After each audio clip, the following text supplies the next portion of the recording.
afternoon, everybody. Welcome to this week's edition of Team Tim.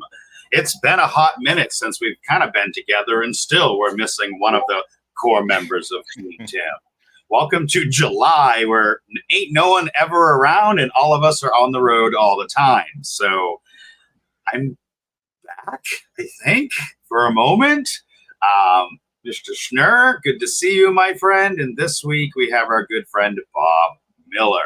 Bob, why don't you come on over, say hello. Let's pull you up here real quick and say hi, how are you? What's going on? Hey, what's going on? Well, so you didn't have Jesse, but you got Bob Miller. He said, you know, if I can't make it, could you at least be there, right? So we got the Miller part, right? So we're 50% there. But Perfect. Tell us a little bit about yourself, Bob, what you do, what this is all about, and then we'll kind of do a little round introduction stuff. Yeah, my name is Bob Miller, and I'm the Chief Operating Officer of Global Data Systems. So that is my 130% day job that I have is running an MSP, MSSP in Louisiana. We cover the United States, and we have full stack services. So that really is the primary job that I have. In addition to that, the thing that we're going to be talking about today is tabletop exercising, and then a little project I've got on the side that's called IR Game that we'll talk a lot more about here shortly. So that's the summary.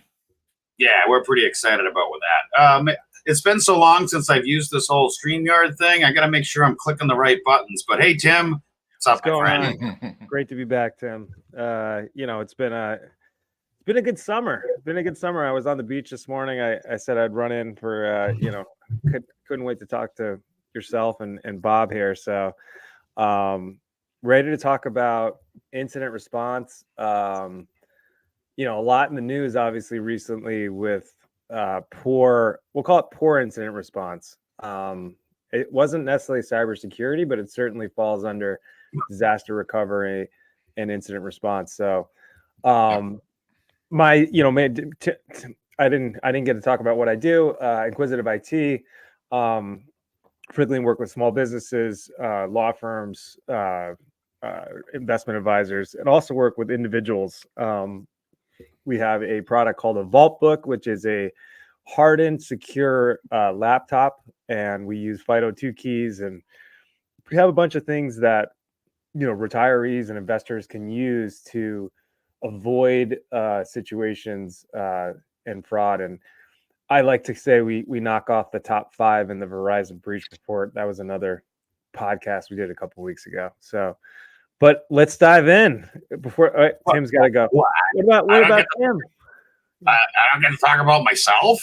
Yeah. Cheese and rice. I mean, Mr. Fox. I mean, really.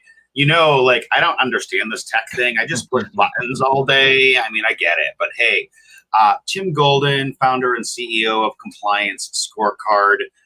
Glad to be back here on Team Tim. It's been a whirlwind 3 weeks of back-to-back conferences.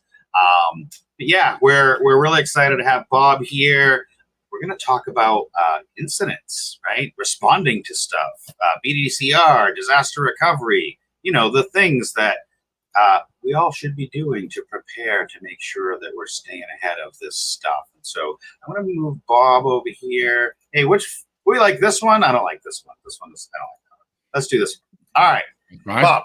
All right. Set the stage for us, right? Tell us where this came from, kind of what it is, kind of set the stage for us.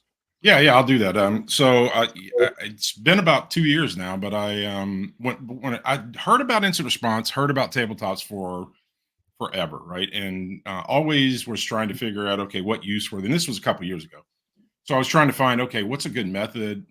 What does it really bring? What value does it bring? Because I had not been through one myself at that point. And just so happened upon at Ride a Boom a couple of years ago, Ethan Tancredi with the Hunter's Crew was doing their, pre-day, and that pre-day was basically a tabletop exercise, and it was actually tuned for MSP. So that's really what kind of piqued my interest about going and taking part in it, right? Because we're a very large MSP, and so I knew that we needed to at least go look at this and see if there was some real value with it. So I sat through that exercise. It took about 2.5, 3 hours. Well, I mean, we wound up chewing up the whole 4-hour pre-day with it, by the time it was all said and done, because it was big room full of a lot of people, a lot of tables, so there's a lot of interaction. But it was a really great paper scenario tabletop exercise that really it was titled Your Worst Day, and it was that for a reason, because playing it as someone who is a manager of an MSP, right, who has a lot of customer networks under their responsibility, playing through it, and it was terrifying, from the perspective of, wow, that could happen, right? I mean, this could actually happen. This is something that could definitely happen, mostly because right before we played the game, Robert Chiaffrey, got up in front of us and Yep. bloody well explained what happened to him, right? And it was I mean, it was one for one, sort of the same exercise, right? Which was third party compromise, you know, um, locking up his customers, and then him having to deal with that and go through it. And the people that have gone through this, like him and Eric, and Matt Lee has been through this, right? When they start talking, anybody who hasn't seen them talk about this needs to, because you won't be playing around with trying to figure out if you should be doing these or not, right? Because they can't, to this day, they cannot talk about it without getting emotional about it. I mean, there's that much PTSD related to the stress and the strain and the crush of what they went through to kind of get through these things, and the number of lives it altered, right? So I saw Robert say that, and then we played the game, which was pretty powerful, right? Because when you play the game, now you're superimposing all of that Robert kind of conveyed as you play the game, right? And so as you're going through it, I'm going, man, it's terrifying, but I was getting excited too, because I could see that this was actually something that I could take home and use. And to Matt Lee, who's the other author of this exercise, him and Ethan's credit, at the end of the hunter still, they say, hey, look, we'll give you all the tools. You can take it and go use it. Take it and go run this exercise, if you want to, at your MSP. And so I communicated with them and said, okay, well, look, I want to do this.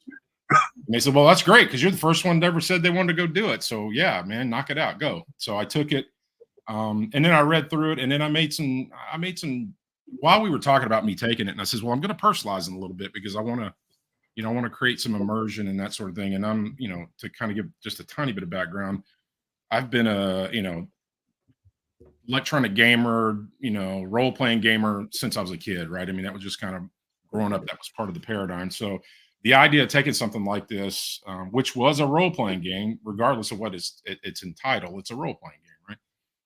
Taking this and making it more immersive and that sort of thing, I had some ideas about it. Right? So I took their exercise, and then I took out the anonymous company names and put in our actual customer names, and I took out the fabricated revenue numbers for both recurring and non-recurring, and I put our revenue numbers for those clients in for recurring and non-recurring.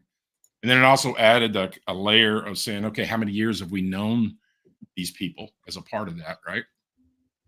And then we played the game. We got 130 employees, and I had an operations offsite, and I took 80 of our employees to this operation offsite that included not just operations, included marketing, included accounting, included the executive team, included everyone, right? And so we had a full up play of this game as the first part of the day. And we went through it, and everyone competed. I mean, it's not really a quote competition sport, but I don't care when you get humans in a room and they're all playing it just as different companies in the same scenario, it just bloody well happens, right?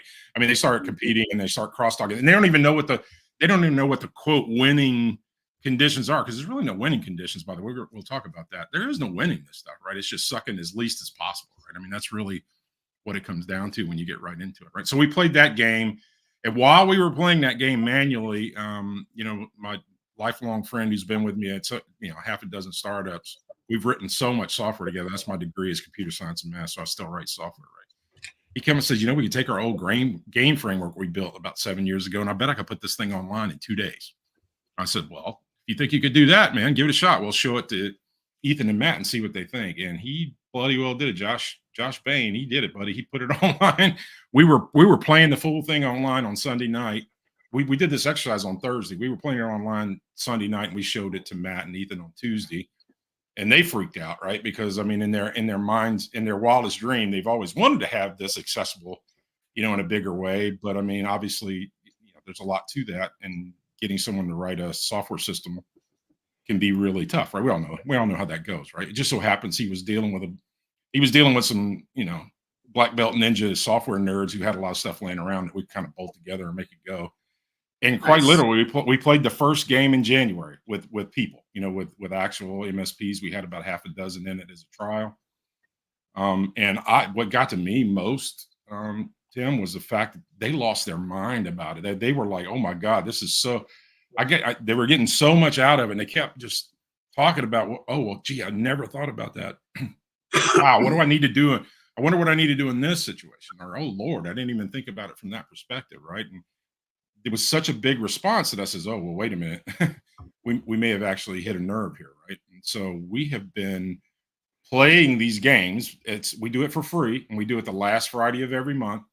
And we've been playing these IR games since January. So we just finished our sixth one. We got our seventh one on schedule. For So let's August. talk a little bit about the importance of right tabletop exercise, Tim. Yeah. Right. So Jim, you're at the big five, right? The big D's and the big named companies, and dealing with incidents, dealing with, I hate to use the word breach, right? Because words mean stuff, right? But Tim, talk a little bit about your background, you specifically around incident kind of things, right? And I'm assuming you've probably had an opportunity to look at some of these things over your years. Yeah, so I worked in a SOC that was, working with, call it Fortune 50 companies, and there's a lot of false alarms, right? I mean, there's a lot of anomalies and that don't turn into incidents, and some that turn into incidents that don't turn into anything more. But I think it's interesting, right? Like working in that environment, I would consider that almost like a master MSSP, right? Like managing big companies, which is hard, right? I think a lot of times when you think about incident response, you're thinking it from an internal perspective. One company dealing with it is enough as is, right? Like that's a very big challenge. And from the multi-tenant perspective of an MSP and MSSP managing multiple companies and multiple entities and having some kind of Robert Chiaffi event, as you said. If anyone on the podcast doesn't realize, I mean, he was part of the 2021 Kaseya attack, which encrypted everything in sight. So that is obviously the worst possible, worse than 2 Fridays ago with the CrowdStrike, code push. So, I like I said, Bob, you've taken it to a whole new level with a multi-tenant perspective of dealing with lots of customers, lots of companies, lots of contacts, and dealing with that kind of situation. I mean, personally, like I said, they never had a situation where it affected everybody at the same time. It was always kind of one fire drill, one customer, one client at a time. Like I said, you got to practice for that, through the ashes event that Robert Chiaffi talks about. So, and there's all different variations of it. I mean, you can practice forever and you're never going to be perfect, right? Like, who do you suck the least? Yeah. That's really what it comes down to. I would say, so look, just as a basic. So when we're talking about tabletops in general, right?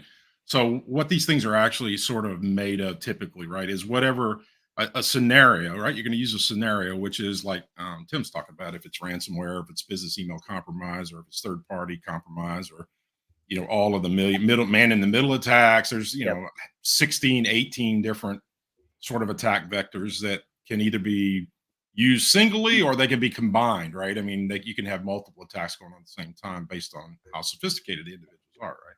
You look at something like a SolarWinds, right? They had a credential compromise that started down. That was the beginning of it, right? But then they wormed their way in, took advantage of the certificate server weakness that they had, and then wormed themselves down into the actual development chain of the actual software, right? So, man, we could talk all day just about that, because they got, for the first time, to our knowledge, let's put it this way, for the first time to our knowledge, someone had gotten behind and into the development chain of a third-party application that was widespread, right? And so, what happened was when the updates were compiled, they went out as an update and they were stamped, right? They had the certificates, they had everything, they had everything on them that made them look official, but they also had embedded in them, this malware, this malware malicious code based, right? So I want to talk a little bit about, like, I've been doing these things for years. I'm very excited that now Bob has this opportunity to kind of do these things online.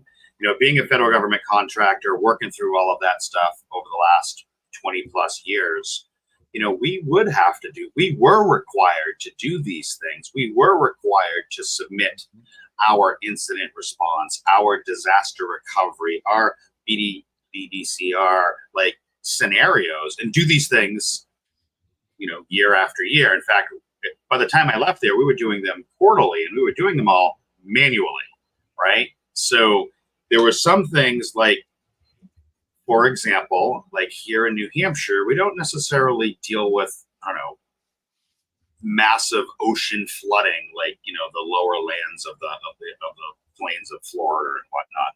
But we do deal with power outages, right? In fact, so, you know, one of the scenarios that we came up with was, what happens if the power goes out, right? And I don't know, probably 8 or 10 years ago, there was a giant ice storm here that essentially wiped out much of the state for over a week, right? And at that time, we were still internal exchange. We were still, you know, data centers in the building, you know, building and hosting government applications and web servers and all the things. And I'm like, had we not done a backup or disaster recovery or business continuity or an incident response tabletop around power outages, we would have not have been prepared, and we would have been out for a week plus. You know, there would have been government websites not available for a week plus. And so, although we did that all manually, it really helped us shift left of boom, right? It really helped us be prepared for when the actual thing happened, and actually prepare and be, you know, ahead of the game, right? And so it's so important to conduct these tabletop things and think through the scenarios, right? Like for us, blizzards and ice, not so much tornadoes and hurricanes, but if you live in Florida, your data centers are in Florida, you know, being able to roll out those scenarios, the ones that could possibly become true, and also the ones that you may think never could come true, right? So trying to think through that as you're doing these. Tabletops are such a great way to shift left, to be prepared, to be on left side of boom, right? Yeah. And so, I mean, the other thing that I observed about our market, and this is not just me observing it, other people have as well. You know, we have a hard time getting business owners, you know, the actual business decision makers in these enterprises to allocate the kind of money they need for cybersecurity, right? They just, you know, they don't. And so I asked the question, okay, well, why is that, right? If we try to look at the root cause of that, I mean, to be honest with you, these decision makers don't really have an emotional connection to what happens when boom occurs, right? They have no idea. There's no place to send an executive to be involved in something that's not so intimidating from a technical standpoint, right? Because there are lots of cyber ranges. There's lots of tactical games like Backdoors and Breaches, which is a great tabletop, but it's more technical, right, than strategic in a lot of ways. And cyber ranges kind of are mixed across the board, but there's really not an easy place for those people to go, and also be able to go and do something without telling everybody all their dirty language, you know, laundry. They don't want to show all their dirty laundry, you know, just to try and try something out to understand it, right? So that's another one of the gaps that I knew that we had in trying to get people who were the C-level decision makers in organizations to become emotionally attached to the problem.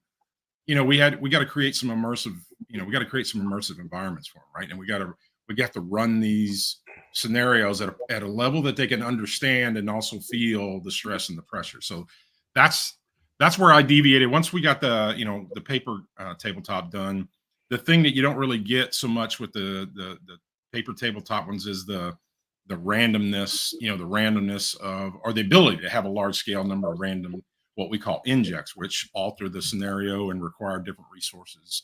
You know, you don't get to do that in a paper. You know, there's a limit to what you can do as a group of individuals. And typically they're well planned in advance. Everybody knows what they're about to do. They all know what the scenario is going to do. And then they typically sit around and eat pizza and run these, walk through these things. Right. And I mean, that which is fine.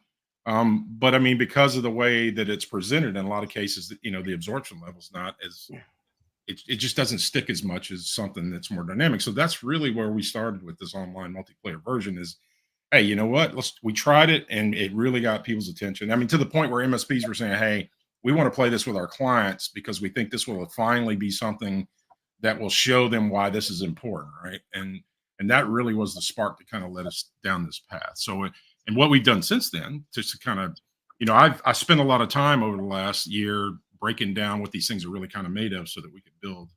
We've actually finished our new framework, which is specifically built for this kind of thing now. So we're testing that out this week, and we're going to be able to bring that up by the end of the month. We're going to be using our new framework, and that framework comes from all of the learning that we've had from 6 months of playing this with hundreds of people.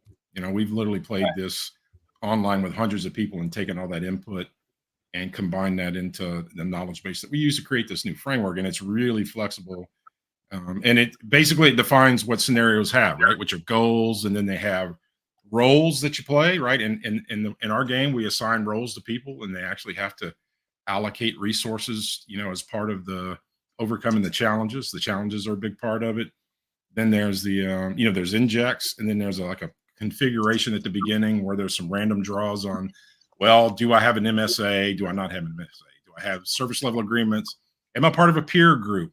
Do I have an incident response plan? Do I run overtime? Do I have rules on overtime? Do I have rules on, employee wellness? So there's some basic things that are randomly established for each game.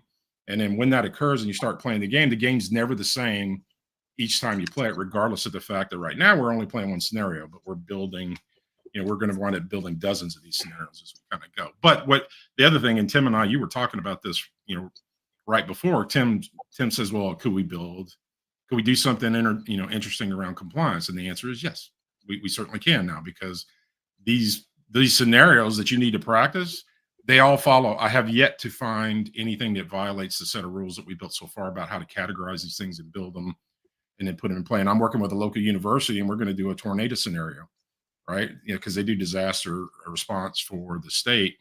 We're going to start small, and we're going to do a disaster scenario, which is what you were talking about, Tim, is the ability to go do this. Now, when I started telling them the things we could do, like the random injects, and that, if you don't go deal with this challenge soon enough, the resource demand goes up automatically, right? So if you've got that challenge and you say, well, you need to go check the school to see if the roof's caved in, and you don't do that right away, then instead of it taking 2 resources, it'll take 8 resources because you waited longer and the situation's deteriorate, right? So that's more of a reflection of real life. And I think that's another key point to this, is that as part of an online multiplayer game, we can actually mimic real life a lot closer than you technically could, without an inordinate amount of work from a manual standpoint, right? And why do all this is to get people immersed in the process. Go ahead, Tim. Yeah, and so that immersion of the process, right? As MSPs, we have a hard enough time getting our clients to, attend a QBR or attend anything, like getting a seat at the table. We've had a lot of talks here on teamTim about trying to get the seat at the table, right? And Mr. Schnurr, what do you think about, could this be a gateway, an entry into getting that seat? I mean, absolutely. And funny, you just said something about compliance, and you kind of got some neurons firing back here, Tim, about, is this where you start as a company, as an organization? Because it's immersive, as Bob said, it's less of kind of a lot of compliance planning and POAMs and security roadmaps, right? You're just using a framework like NIST or CIS, and you're kind of planning out steps. But this seems much more, I guess, contextual, or it'll fit the company perfectly because you're doing what if scenarios of the company, right? And it's interesting. Can you work backwards almost instead of working forward, right? I guess kind of look different direction, right? Think about what of all the things that are going to go wrong, and then think about from a compliance perspective, like what do you need to put in place from a controls perspective to do that. Tim, I don't know if that is what you were thinking, but it certainly makes sense. Like as you said, do something. Pick something, start somewhere, right? Like, well, let's just do an IR game, right? Right. So, in my brain, in compliance or not, like as MSPs, we should be doing something with our customer around some kind of an assessment, right? We say this all the time. Tim, you just said it. Pick a framework and go, right? Us tech geeks, like we read the question of the framework and we're yes, no, maybe. The challenge then becomes is getting the client involved in that yes, no, maybe, right? I mean, that's why we built this. We built Blesco so that you have the customer involved. And, maybe, Tim, you're right. Like doing a scenario. So let's level set, right? I am an MSP. I want to go after, I don't know, donut shops, right? We live in this area. There's thousands of like I want to go after donut shops. Doesn't matter the vertical, but we'll use the donut shop example, right? So being able to go to a prospective, right, a prospect donut shop and be like, hey, let's walk you through an incident. Like, let's walk you through what happens when the milk goes sour or your oven doesn't work, right? Some kind of risk-based scenario, incident response, doesn't have to be a cyber incident. It could be anything. You don't have electricity. The milk's gone sour, right? And being able to use something like, like IR games here, like the platform that y'all built, now I can use this as a prospecting tool, right? I can use this as an actual risk-based conversation with my customer based on scenarios specific to their vertical, right? Yep. So, I mean, right into the Dr. Jesse, right? I mean, like VCSO, you're trying to sell VCSO, right? Like you've got to connect risk back to the business somehow. So I think, Tim, you nailed it, right? Like donut shops and power and materials and I don't know what else. It's wide open. It's wide right. open. That's the point, right? The framework can be used for any of those things, right? We built it for that because. Let me tell you the interesting thing that happens because you can't. You're right. It's hard to get a business to get engaged. But here's the interesting thing about our game. And this is from observations at this point. Yeah, it's hard to get CISOs to sit or C-level people to sit still for just about anything, unless they get to come and watch someone else make a mess or have a wreck, right? Because that's kind of what this is, right? It's not talking about them. It's talking about this fictitious company that's got this fictitious problem that is having this fictitious worst day of their life.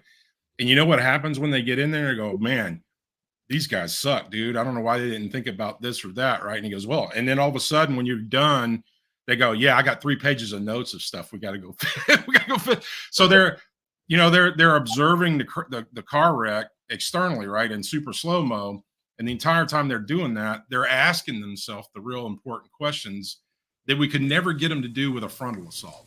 You know what I mean? We'd never. Oh, look at there's the other Miller. Yes, right when I said it. Right when I said it. We're talking VCSO, and magically Jesse appears. Yeah, he just pops in. So. He got his attention. Air travel. What are you going to do? Yeah, I know. Hey, Jesse, I was just telling them about the observations that we've had when we played the game about how it's because they were mentioning it. It's hard to get C-level people of enterprises to really sit still for anything for any length of time, right? For discussion about this sort of stuff. And our game, the game that we run right now, lasts an hour and a half, 2 hours. Mm-hmm. You know what I mean? And so everybody said nobody's going to sit through that. No one's going to want to do it. You know what I mean? It's just not going to happen, right? And then we play it, and not only do they want to do it, but I've got the same people coming back 2 or 3 times with the same scenario because they want to play a different role and see what the perspective of being that different role is as they play through this, right? Yeah. And I've had multiple C-level people say, I had no idea. I had no concept of what went on here. And to the point, like, we got a friend of all of ours. We know Degley real well, right? I mean, and Degley runs an MSP on the West Coast. Degley was paid 3 times, right? And when he came back and did the tech lead part where he actually had to assign technical resources, he says, I never want to do that again. he said, I had no idea. What are you supposed to do? Nobody was telling me what to do in some cases. I had to guess. And I said, Degley, that's how it really goes, man. When the flames are licking the ceiling, there's no hug. You don't get to hug it out, dude. You just got to go. Yeah, right. And sometimes you got no info.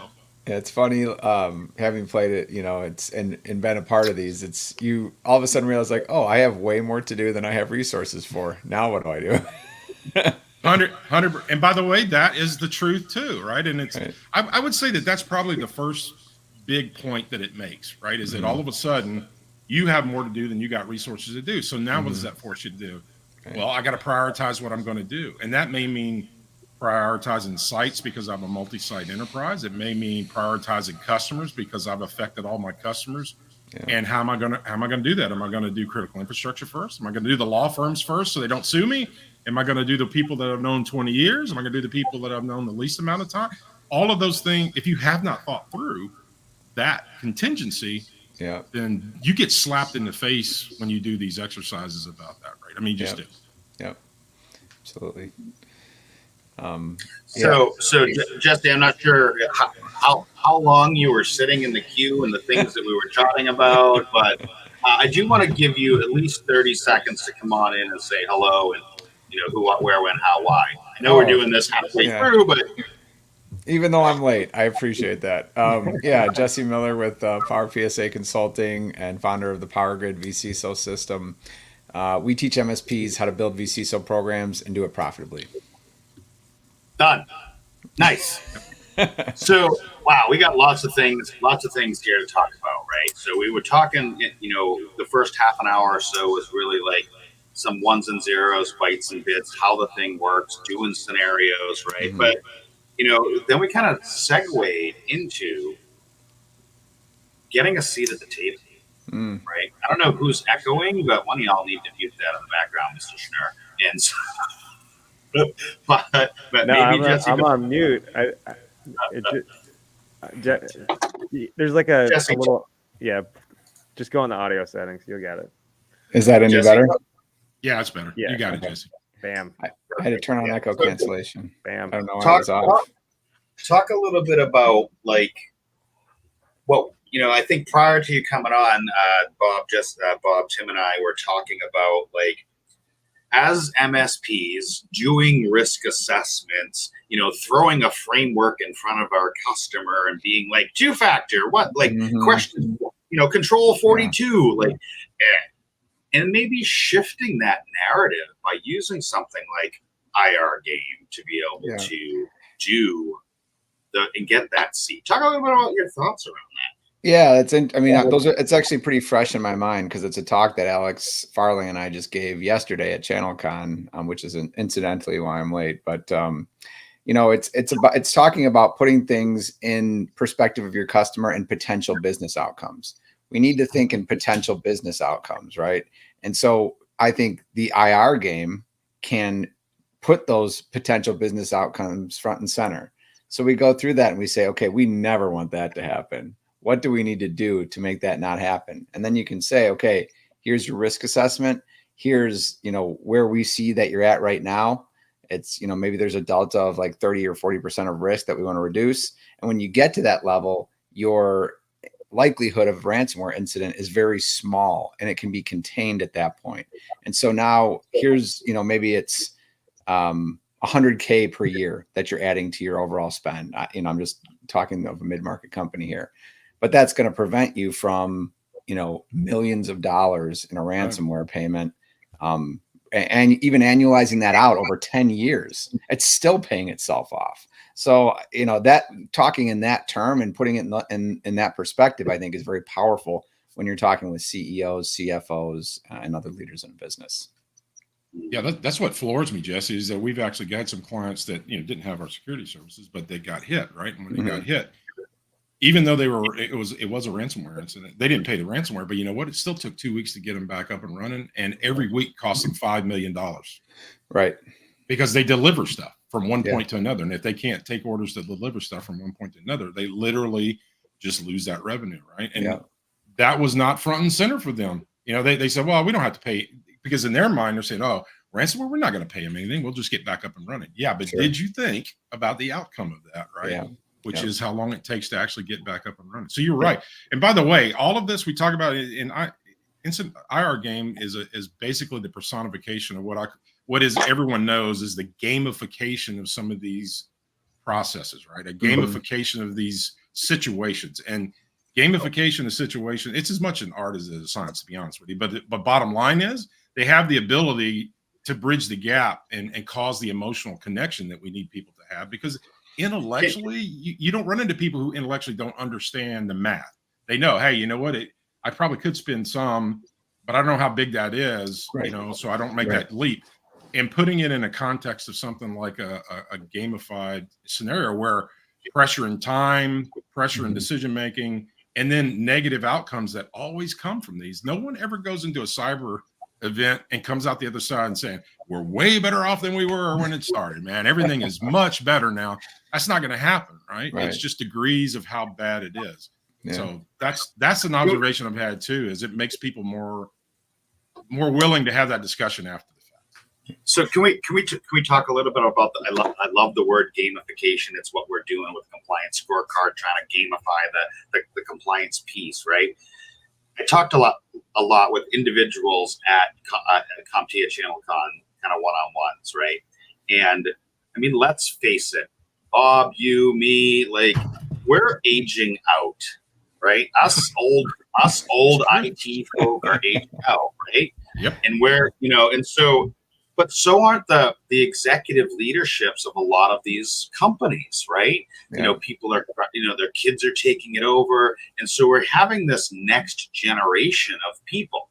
Now, whether that's 5 years or 10 years or 20, whatever, but we're aging out. And that newer generation coming up, they want to gamify things. They don't want to talk to people. They want to like push buttons and do their, whatever video game stuff, right? They want to have that opportunity to click things. And so, I don't know, it's really interesting to me is like what we're doing over there, what you're doing over there is not thinking about the right now, but thinking about the 5, 10, 15 years down the road where our kids grew up with one of these attached to the hip and we didn't. Yeah. So I just think it's very fascinating, like being way ahead of that curve. And I love the gamification piece. Well, I spend a lot of time learning about it. So go ahead, Jesse. Yeah. I don't think it's necessarily like all gamification. Like it's just in order to build usable, friendly software, you have to kind of like get one thing after the other. Mm-hmm. A lot of people build lists. Like you build a list, it's not going to work, right? Yeah. If you sassify a spreadsheet, probably not going to work that well, right? So, Tim, it's all about like alerting and like the next step, and we might call it gamification, but I mean, it's all about that guidance, right? And like the right time, right place, what's the right next step, right person.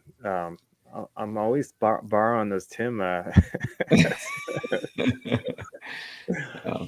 Jesse, you were gonna chime in, Jesse. Well, I was just gonna say, I think the gamification is part of it, right? But I think it's actually in a way becoming easier to have those outcome discussions. You don't have to do as much education. As this newer generations of folks come into leadership positions in business, I think they're better educated about the risks of cyber because, like you said, they've grown up with a cell phone. They understand what, catfishing or, you can relate it to that or whatever else may be going on in social media, TikTok, things like that. I think it's an easier conversation to have than it was maybe 10 years ago, just in my experience having these conversations over that course of time. So I think that's another part of it as well. Yeah, I mean, 100% true. It's just the intervening 15 or 20 years that we got to deal with the other guy.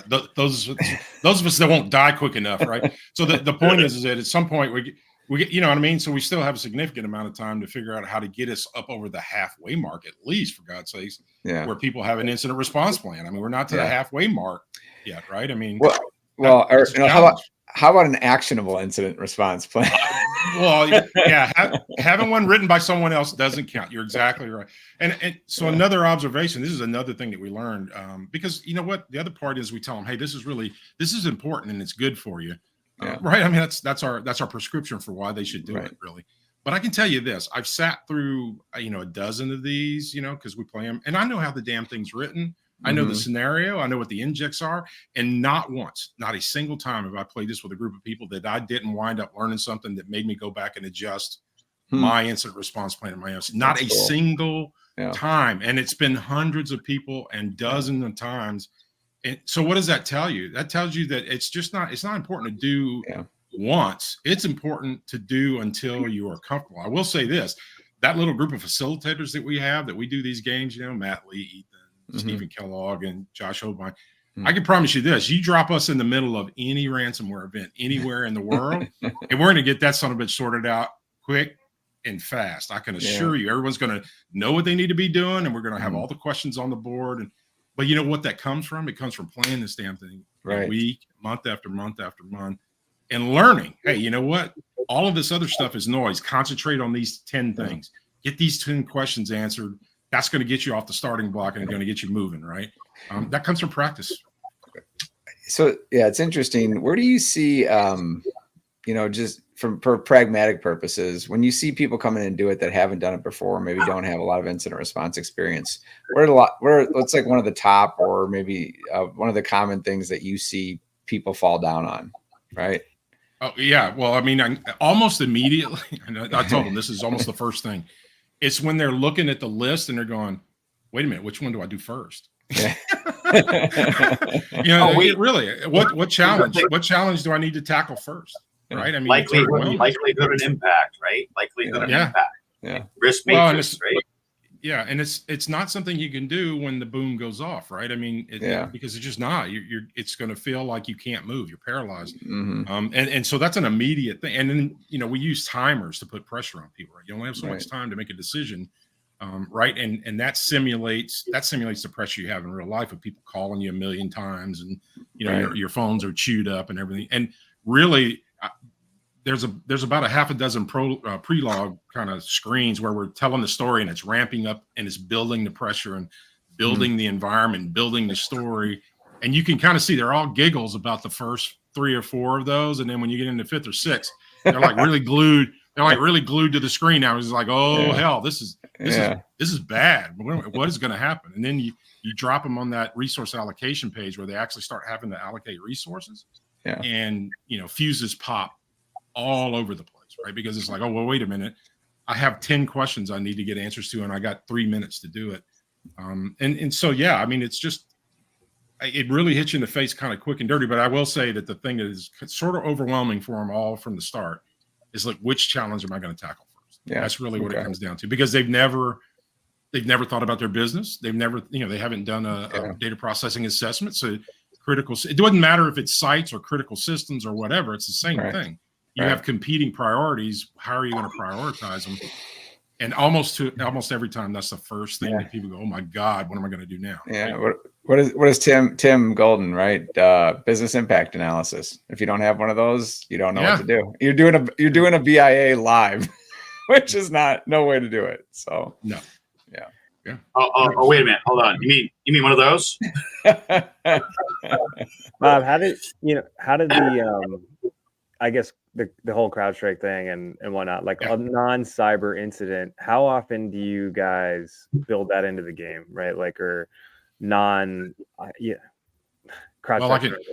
it's not even covered under cyber insurance as football guys are talking about. Yeah. So, yeah. No, well, we didn't. We have things that are non-cyber, like, okay, well, there's certain events that could take some of your key players off the field, right? So we have things like that are not nearly the scope of what we're talking about here. But for me, when I saw it, so I had 2 things. One is it was like, yay, I get to add some really cool color to the scenarios now, because everybody's going to have a point of reference. This is like a milestone, in our ecosystem that says, okay, like SolarWinds was, right? SolarWinds was kind of a milestone. It's about, okay, that was a third-party compromise involved in getting into the, development chain. This one is, you sorry bastards took the humans out of the QA process and you let the automated system test it, and it just told you what you wanted to see and you went on, right? So that I said, oh, well, good. But now everybody has a point of reference, right? So we can build in, third-party impacts that are not cyber related, that can be parts of that really do initiate an incident response for you. Because in the end, what would happen, right? When those systems go offline, if you didn't have a contingency for that, then some of your core processes are impacted. Then all of a sudden, now you are dealing with incident response, although not from the source of a cyber attack, source of just, bad decision making on those parts. So yeah, we sat down that day and says, okay, here are half a dozen things that we can start adding in, that can utilize this as an inject, right? It's a great inject. Like, hey, you're working a problem, and then suddenly a third party goes offline because they did something stupid, right? And you depend on that. What are you going to do? That's a really great inject. It would make a great scenario by itself, but it's also a super inject to combine with other things that are really related. Because I think all of us in the room would say, okay, as soon as, because I'll tell you what happened to me that morning. I got up that morning and my water was off in my house, and I got the text about Crowdstrike. And you know what I thought immediately? I thought immediately China had bombed Taiwan. To be honest with you, I thought that was what was going on, because my water was off in my house, critical infrastructure off at my house, and then the whole world's going down. And I'm going, uh-oh. This might be what we all have been talking about, because possible from the start. Now, luckily for me, it turns out there was a break in the water line around the block, and that's all that was, right? But the Crowdstrike thing was still bad, and it was not related to a cyber attack. But I mean, man, you want to talk about for a few minutes, my incident response plan kicked in like then, dude. I mean, it's like, okay, here's what we got to do now, right? Because now I got to worry about dealing with this issue below sea level, right? And right. Yeah, we got access to water, but it may not be great. But anyway, but that's to everyone's point. The reason you practice these things is so you don't freak out at that moment. You just analyze it for what it is and go after it, right? But it makes a great set of injects to kind of, because I was also thinking this is a great time for some of these bad dudes to start trying. Now's the time to run the game on exploits, right? Well, all of the eyes, the entire universe are pulled to the left. Now's the time to set some fires on the right. So to be honest with you, I really thought there was going to be a spike in, all kinds of events going on, because there was so much cover coming from that Crowdstrike event, and all of our technical eyes were swung that way. Yeah. I really felt like we were going to see a lot on the backside of that. Yeah. So Bob, you mentioned, and thanks for sharing that little anecdotal story. I like to tell stories too, around waking up to have no water in your house, thinking the Crowdstrike text, right? So back up, it's February.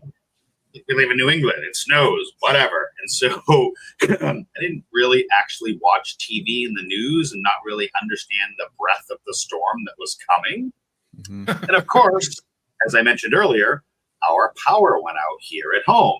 And I'm like, oh, okay, no problem. I'll pull the generator out, fire it up, do the things for about 45 minutes because I ran out of gas. And I'm like, okay, the way our house is like, if my sump pump is not running for like about every 45 minutes, I'll have a foot of water in my basement like that. And so here it is, this rainstorm, this whatever. I get no power, no gas for my generator. I had to get out and drive through the middle of the storm, and there's like, I had to go to like 9 gas stations to find gas. The point of all of that is, yeah, I'm kind of geeking out. Like, I have an incident response plan for home. Yeah. I have a disaster recovery plan for home, right? And now I had to go back and update it because, hear news, get gas, make sure we have plenty of fuel for the generator, right? And it was kind of a little geekiness about me. But Jesse, you're on a farm out there, right? What happens if you don't have power, right? You need to feed your cows. Yeah, we found that out the first year. So we have a generator now, and we'll be getting a more resilient system put in over the next year here, actually. So yeah, it's a hand thing now, right? Fire up the generator, you plug it in, like you said, make sure you have gas. I actually have a ton of gas just on property in general for that reason, fuel, diesel, and gas. But yeah, I want to get to a point where it's a system that's wired into the house and kicks on automatically, right? So that's the next stage of it. Yep. So yeah, you have to plan for that kind of stuff. Because go ahead. Let me just continue to talk over everybody because I was really good at not doing that, but I've been gone for 3 weeks, so I'm back at it. Yeah, so the whole point of these little anecdotal stories, Bob with no water, Tim with no power, Jesse, same thing, is we like incident response plans, IR game, doing this stuff is like things we should be doing with our customers, right? But I might be afraid to walk into my customer because I don't know how to do these. I haven't done. So the point that I'm trying to make is do this crap on yourself. Yeah. Right. Do it on your house in your own scenario, and where you build your own little internal scenario and do it with your team. Do it with your family. Right. That's the point that I'm I think it's a really good. I think that's a really good point. I think I see a lot of hesitance from MSPs because like we haven't done this before and we don't know what to expect. Right. And I think you do it a couple of times. You're like, oh, this isn't really that hard. It's like, we do it and we have some injects and we customize it for the customer. And there's plenty of resources out there. There's IR game. There's all sorts of scenarios and CISA has scenarios. So it's just a thing of sitting down and going through it. Right. Yeah, CISA has the CTEPs, right, which are a great set of scenarios. You can go download this for free, and they lay it out for you really well. So there's no end. By the way, and I mean, again, people are saying, well, why would you go about building something like this? And I said, well, because those have been around for however many years, 20 years. Tabletop's been around, in some form or another, and cyber ones for at least 10 years or more. And I said, yeah, but the point is they're not tackling the problem that I needed to tackle. I need people to be emotionally engaged in this process. And that's not happening, right? So we got to do something. We can't keep doing the same stuff, expecting a different outcome, right? So that was the time to try something to disrupt that. So that's really what the motivation was for making these things online and more. And by the way, the people who play it go, you know what, this is way more realistic, because if we were really fighting an incident, we would have people remote. We'd be trying to do it just like this online and trying to figure this all out, online. So, again, the more you can mimic how it really happens and what's really involved, the better prepared you're going to be for when you got to actually deal with those situations. Right. And Crowdstrike's, by the way, Crowdstrike's probably needs to be updating their damn incident response plan. You know what I mean? Because I'm pretty sure if there's anybody left who was involved in that, then they need to get right on that, because obviously that was. They had a really worse day. The worst day in our scenario ain't their worst day. Their worst day was much worse, right? Worst day hasn't happened yet. It's happening. We all know what they're No, you're right about that too. It's wrong, and it's not New Hampshire. The heck is that? Bob, one really interesting thing. We first talked about IR games a couple months ago. Yeah. The go bag idea. I think, not everyone gets around. That's a great idea.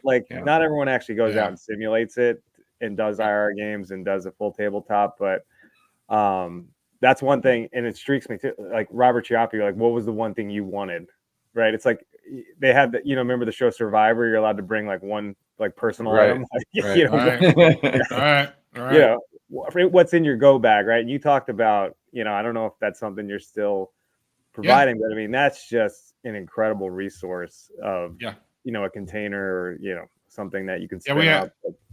We actually have, we have two different kinds, and we have multiple sets of each, but because we have, the tax might be different. In our case, we're from Louisiana, right? So we have hurricanes all the time. So having what we call a go kit was kind of a necessity anyway, right? It's how can we, if it's really going to bear down strongly on us where the headquarters is, then we're going to be moving our people out of harm's way. And to do that, they need to be able to work, right? So, we've built go boxes that have laptops, they have phones, IP phones, they have every type of communication capability known, right? We got cellular. We actually send them with a Starlink's in the kit.